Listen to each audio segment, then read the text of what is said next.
और इस वक्त हमारे साथ मौजूद हैं आचार्य विवेक मुदगल जी, जो बताएंगे आपको कार्तिक पूर्णिमा के बारे में। आचार्य जी, आपका बहुत बहुत स्वागत है। धन्यवाद, नमस्कार। आचार्य जी, जानना चाहेंगे आपसे क्या महत्ता है आज के दिन की, यानी कार्तिक पूर्णिमा की। देखिए, कार्तिक पूर्णिमा का जो महत्व है वो सबसे पहले तो आप यह जान लें कि जो भगवान विष्णु है, कार्तिक एकादशी जिसको हम देव उठनी एकादशी भी कहते हैं, आज ही के दिन क्षीर सागर से शयन अवस्था से जागते हैं और एकादशी के बाद प्रथम रात्रि, जो चांदनी की रोशनी की रात्रि होती है, वो प्रथम रात्रि पूर्णिमा का दिन कहलाती है। इसलिए इसको देव दीपावली भी कहा जाता है।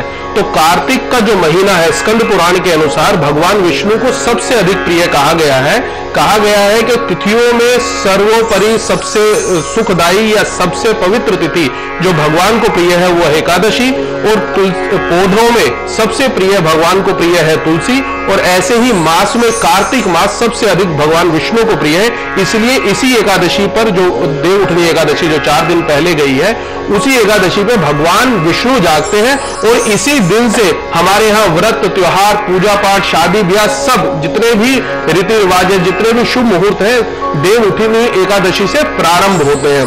और पूर्णिमा का जो दिन है, उस दिन चंद्रमा पूर्ण उदय होता है, 16 कलाओं के साथ उदय होता है, जिस वजह से ये देवों की दीपावली भी कही गई है। और इस दिन विशेष प्रकार के दीपोत्सव या दीपदान करने का भी विशेष महत्व हमारे यहाँ कहा गया है। और कार्तिक पूर्णिमा को त्रिपुरारी पूर्णिमा भी कहा गया है, क्योंकि भगवान शिव ने त्रिपुरासुर का आज ही के दिन वध किया था।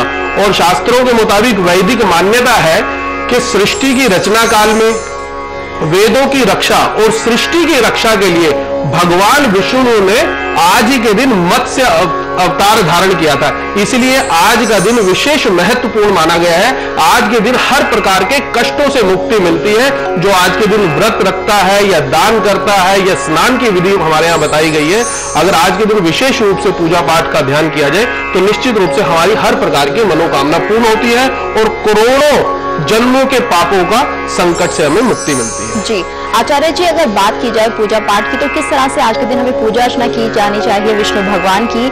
सुबह उठकर स्नान करें, उसके बाद किस तरह से पूरा दिन बीतना चाहिए? देखिए, स्नान की हमारे यहाँ शास्त्रों में बताया गया है कि स्नान की विधि विशेष रूप से आज के दिन बताई गई है। इसीलिए गंगा आदि नदियों में, इसके अलावा कोई भी तीर्थ नदियों में स्नान का विशेष महत्व बताया गया है। जो लोग स्नान करने गंगा आदि नदियों में नहीं जा सकते, वो स्नान घर में रह के किस प्रकार कर सकते हैं? घर में स्नान करते समय थोड़ा सा गंगा जल पानी में मिलाकर अगर स्नान करते हैं तो वही पुण्य फल आपको प्रदान होता है जो गंगा आदि नदियों में जाके स्नान का फल है।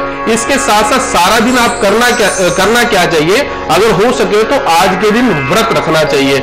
यहां तक भी कहा गया है कि अगर जो लोग इसकी उपासना या इसकी साधना विशेष रूप से करना चाहते हैं तो मौन व्रत धारण करने की भी एक विधि शास्त्रों में बताई गई है। और इसके साथ साथ दीप दान का विशेष महत्व हमारे शास्त्रों में बताया गया है कि दीपक का दान करना चाहिए। और दीपक का दान सूर्य अस्त के 3 घंटे के पूर्व में अगर कर लिया जाए, 3 घंटे से पहले अगर कर लिया जाए, किसी भी प्रकार की कामनाओं को करते हुए अगर आप दीप दान करते हैं, दीपों का जो महत्व है, दीप का मतलब है रोशनी से, अगर आप दीप दान, क्योंकि देव दीपावली है, तो जो दीप दान करते हैं वो देवताओं के लिए करते हैं, भगवान विष्णु के लिए करते हैं। तो जितने दीपों का दान अगर आप करेंगे उसका उतना ही फल आपको मिलेगा। आपकी जैसी भी कामना है, 1 से लेके 1, 3, 5, 7, 9, 11 या 108, 1008 या 1.25 लाख दीपों का भी दान का महत्व और दीप दान का महत्व हमारे शास्त्रों में बताया गया।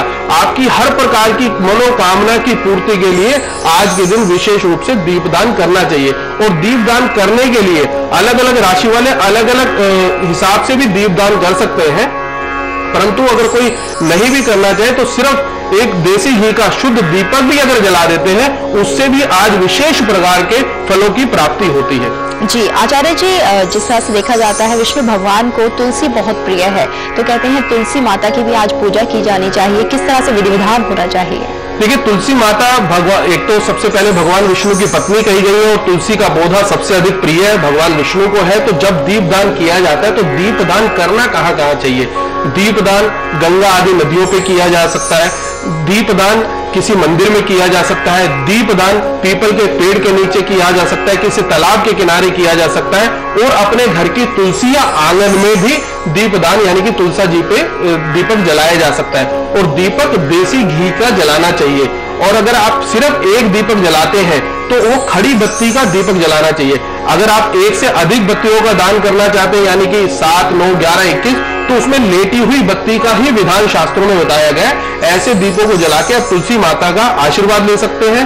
और अगर किसी पूजा पाठ का विशेष प्रकार का मंत्र का आप प्रयोग करना चाहते हैं, मंत्र की आराधना करना चाहते हैं, तो सर्व कल्याण के लिए ओम नमो भगवते वासुदेवाय मंत्र का जो जाप है वो सर्वोपरि बताया गया। तो दीप दान करके, और दीपक को विशेष प्रकार ये ध्यान रखना चाहिए, दीप कभी भी जमीन पे, धरती माता पे नहीं रखना चाहिए। दीपक को रखने से पहले अक्षत या गेहूं के दाने, अक्षत मतलब जिसका कभी क्षय ना हो, वो रख के उसके ऊपर दीप रखे, या चांदी की तस्तरी हो उसमें चावल रख के तब दीपक जलाएं। और जो भी आराधना या कामना है आपकी, उसके लिए आप ओम नमो भगवते वासुदेवाय मंत्र का अगर जाप करते हैं तो निश्चित रूप से आपकी मनोकामना